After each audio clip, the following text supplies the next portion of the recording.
Imagine this. You're standing at the edge of a conversation that could change everything. Your heart pounds against your ribs like a caged bird desperate for freedom. The words are there, burning on your tongue, begging to be spoken. But instead, you swallow them. You smile. You nod. You walk away, telling yourself you've chosen peace over chaos, harmony over destruction. But what if I told you that in that moment of silence, you didn't choose peace at all? What if you chose something far more sinister? A slow, suffocating death of your authentic self. Picture the person who never speaks up in meetings, watching their ideas get stolen and credit given to others. Week after week, they sit in silence as their contributions are dismissed, their insights ignored, their potential buried beneath layers of politeness and fear. They tell themselves they're being professional, but inside, a part of them dies with each swallowed word. Imagine the spouse who bites their tongue through years of subtle disrespect until resentment becomes the foundation of their marriage. They've learned to flinch at the sound of their partner's footsteps, to anticipate criticism, to preemptively apologize for existing. They've become a ghost in their own home, a shadow of the person they once were. Think of the friend who always says yes when they mean no, until they no longer remember what they actually want. Their calendar is full of obligations that drain their soul, their energy spent on everyone except themselves. They've become so good at reading other people's needs that they've forgotten how to read their own. These aren't stories of virtue. These are tragedies of the human spirit, played out in the quiet desperation of everyday life. And Friedrich Nietzsche, that fierce philosopher who dared to peer into the darkest corners of human nature, saw this pattern with terrifying clarity. He witnessed how entire civilizations could be built on the systematic suppression of human authenticity, how societies could function by teaching their members to fear their own voice. Here's the paradox that will haunt you. The very thing you think is protecting you, your avoidance of conflict, is actually the force that's destroying you from the inside out. Every time you choose silence over truth, compliance over authenticity, you're not building bridges. You're building a prison. And with each avoided confrontation, each swallowed truth, each moment of self-betrayal, the walls grow higher and the bars grow thicker. But this isn't just about being assertive or standing up for yourself. This goes deeper, into the very core of what it means to be human. Nietzsche understood something that most of us spend our entire lives running from. That conflict isn't the opposite of growth. It's the birthplace of it. He saw that every great advancement in human consciousness, every leap forward in personal development, every moment of true transformation came not through comfort and ease, but through friction, resistance, and the courage to face what we most wanted to avoid. Consider the most pivotal moments of your life, the times that fundamentally changed who you are. When was the last time you became truly stronger? When was the last time you discovered something profound about yourself? I guarantee it wasn't during your comfortable moments. It wasn't when everyone agreed with you, when life was smooth, when you were safely nestled in your bubble of predictability. It was during the friction, the resistance, the moments when you were forced to choose between who you were and who you could become. Yet here we are, living in a world obsessed with avoiding discomfort, where we've been taught that being nice is more valuable than being real, where we've confused peace with paralysis and mistake cowardice for kindness. We've created a culture that celebrates superficial harmony over authentic connection, that values comfort over truth, that prizes being liked over being respected. The price of this cultural conditioning is higher than most people realize. We're raising generations of people who are terrified of their own voice, who would rather suffocate in silence than risk the temporary discomfort of honest communication. We've created a world where the greatest sin isn't cruelty or dishonesty. It's making someone else uncomfortable by telling the truth. Stay with me because the last insight we'll explore is the most powerful. It might just rewire the way you see your life and your choices forever. Before we continue, don't forget to subscribe to this channel. Leave a like if this resonates with you and share your thoughts in the comments. What you're about to discover could change the way you understand yourself, your habits, and your future. Let's begin this journey. The roots of our conflict avoidance run deeper than most people realize, woven into the very fabric of how we've learned to survive in a world that seems to reward compliance over courage. Carl Jung, the Swiss psychiatrist who mapped the landscapes of the unconscious mind, understood this phenomenon with surgical precision. He observed that what we resist doesn't simply disappear. It grows in the shadows of our psyche, feeding on our fear and multiplying in power. Jung called this the shadow self, all the parts of ourselves we've deemed unacceptable, including our capacity for healthy aggression, our authentic desires, and our natural instinct to defend our boundaries. When we consistently avoid conflict, we're not just avoiding external confrontation. We're suppressing fundamental aspects of our humanity. We're teaching ourselves that our authentic reactions are wrong, that our instincts are dangerous, that our truth is less important than other people's comfort. This creates what Jung called neurosis, a split between our conscious mind, which desperately wants to be accepted, and our unconscious mind, which knows we're betraying ourselves. Nietzsche saw this pattern and recognized it as a form of spiritual suicide. He wrote about what he called slave morality, a psychological conditioning that teaches us to find virtue in weakness, nobility in submission, and goodness in self-denial. This isn't the healthy humility that comes from wisdom. This is the learned helplessness that comes from fear. Slave morality tells us that suffering in silence is noble, that turning the other cheek is always right, that our own needs and desires are selfish and wrong. But where does this conditioning come from? It begins early, in childhood, when we learn that compliance brings love and resistance brings rejection. We discover that being good means being quiet, that being nice means never making others uncomfortable. We internalize the message that conflict equals danger, that disagreement equals destruction. Our nervous system learns to associate authentic expression with threat, creating a physiological response that makes us literally sick when we consider speaking our truth. Viktor Frankl, who survived the Nazi concentration camps and later developed logotherapy, understood something crucial about human nature. We can endure almost any suffering if it has meaning. But when we avoid conflict, we rob our struggles of meaning. We suffer without purpose, endure without growth, and sacrifice without transformation. We become what Frankl called existentially frustrated, aware that something is missing from our lives but unable to identify what it is. This creates what psychologists call learned helplessness, a state where we believe we have no power to change our circumstances, even when we do. We become passive recipients of life rather than active creators of it. We develop what Arthur Schopenhauer might have called the will to nothingness, an unconscious desire to disappear rather than to assert ourselves. The tragedy is that this avoidance pattern becomes self-reinforcing. The more we avoid conflict, the more we fear it. The more we fear it, the more power we give it over our lives. We become like people who never exercise, growing weaker and more fragile with each passing day, until even the smallest confrontation feels overwhelming.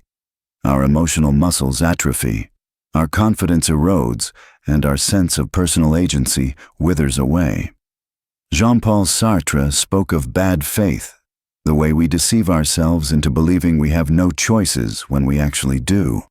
When we avoid conflict, we're living in bad faith, pretending that our silence is inevitable when it's actually a choice that's slowly eroding our capacity for authentic living.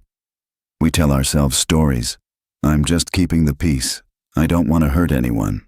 It's not worth the fight. But underneath these noble-sounding rationalizations lies a simple truth. We're afraid.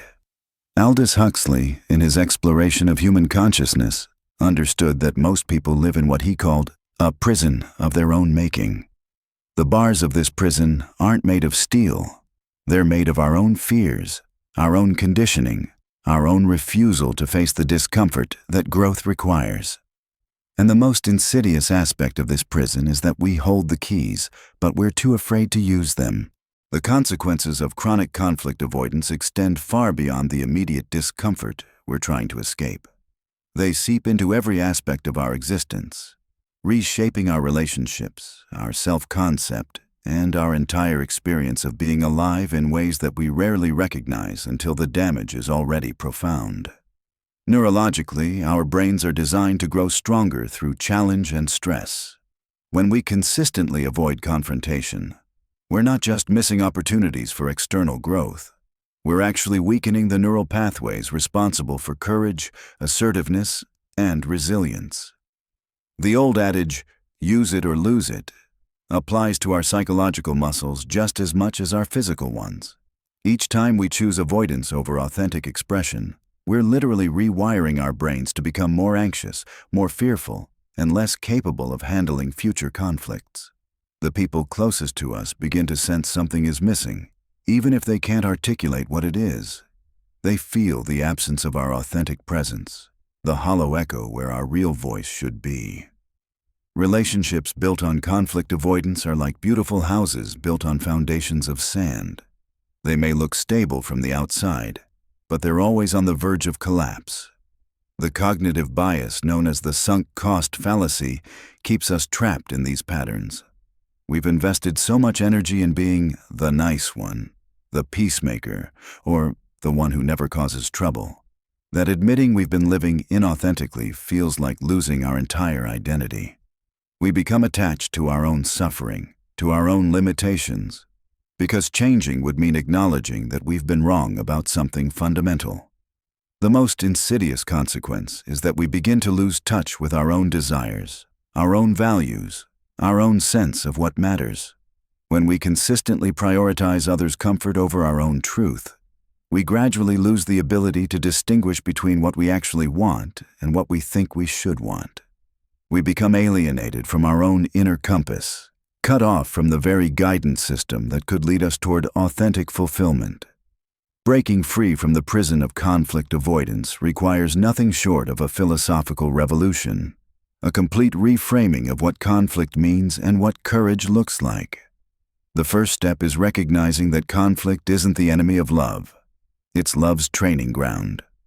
Real intimacy, real connection, real growth can only happen when two authentic beings meet, complete with their differences, their boundaries, and their capacity to disagree without destroying each other. Nietzsche spoke of revaluation of values, the process of questioning everything we've been taught to believe about what's good, right, and virtuous. When it comes to conflict avoidance, we need to reevaluate our entire relationship with discomfort. Instead of seeing tension as something to escape, we need to see it as information, as energy, as the raw material of transformation.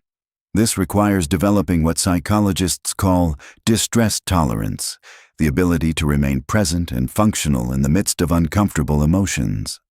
Most of us have been conditioned to believe that if something feels bad, it must be avoided.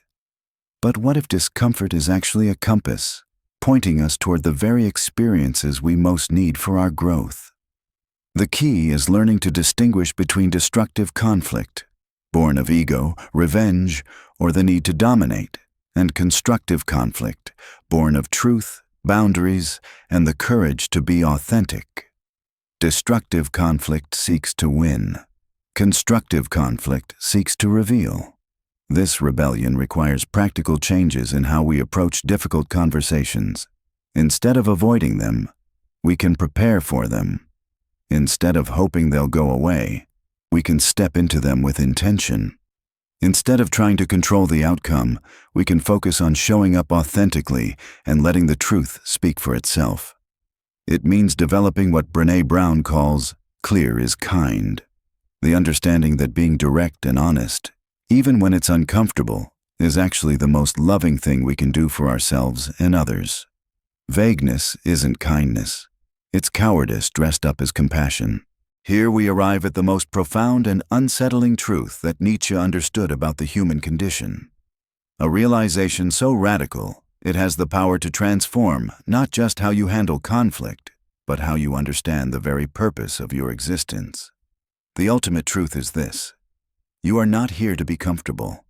You are not here to be liked. You are not here to avoid friction, minimize tension, or keep everyone happy. You are here for something far more magnificent and terrifying. You are here to become who you truly are. And that becoming requires the death of who you pretend to be. Nietzsche called this process eternal recurrence. The idea that you should live as if you would have to repeat every moment of your life exactly as it was, for eternity. But here's where most people miss the point. This isn't about perfection or avoiding mistakes.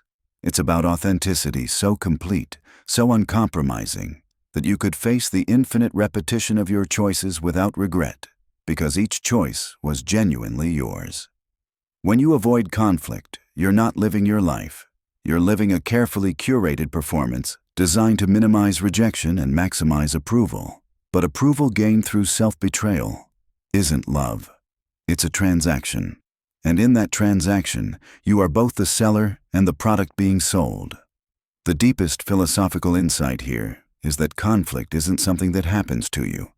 It's something that reveals you. Every moment of tension, every disagreement, every confrontation is a mirror showing you exactly who you are and who you're capable of becoming. When you avoid these mirrors, you avoid yourself. The final insight that changes everything is this. Your life is not a problem to be solved, but a question to be lived. And that question cannot be answered through avoidance, compliance, or the endless pursuit of comfort. It can only be answered through the courage to show up fully, to speak your truth, to set your boundaries, and to engage with life as the magnificent, terrifying, transformative conflict that it actually is. When you finally understand this, really understand it, something shifts inside you permanently. The fear of conflict doesn't disappear, but it loses its power over you. You realize that the worst thing that can happen in a confrontation isn't rejection or disapproval. It's continuing to live as a stranger to yourself. This is your invitation, your challenge, your birthright.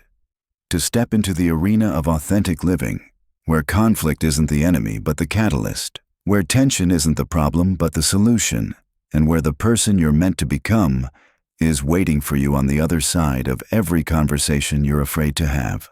The question isn't whether you'll face conflict in your life. Conflict will find you whether you seek it or avoid it. The question is whether you'll meet it as a victim or as a warrior, as someone who shrinks from truth or someone who is forged by it.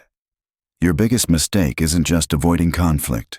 Your biggest mistake is believing that a life without conflict is possible, or even desirable. The sooner you release that illusion, the sooner you can begin the magnificent, terrible, essential work of becoming exactly who you were meant to be. And once you begin that work, you'll discover something that will change everything. The person you become through facing conflict isn't just stronger than the person you were before. They're more compassionate, more real, more capable of genuine love and authentic connection than you ever imagined possible. That person has been waiting for you your entire life. They're waiting for you still, on the other side of the conversation you're afraid to have, the boundary you're afraid to set, the truth you're afraid to speak. The only question that remains is this: how much longer will you keep them waiting?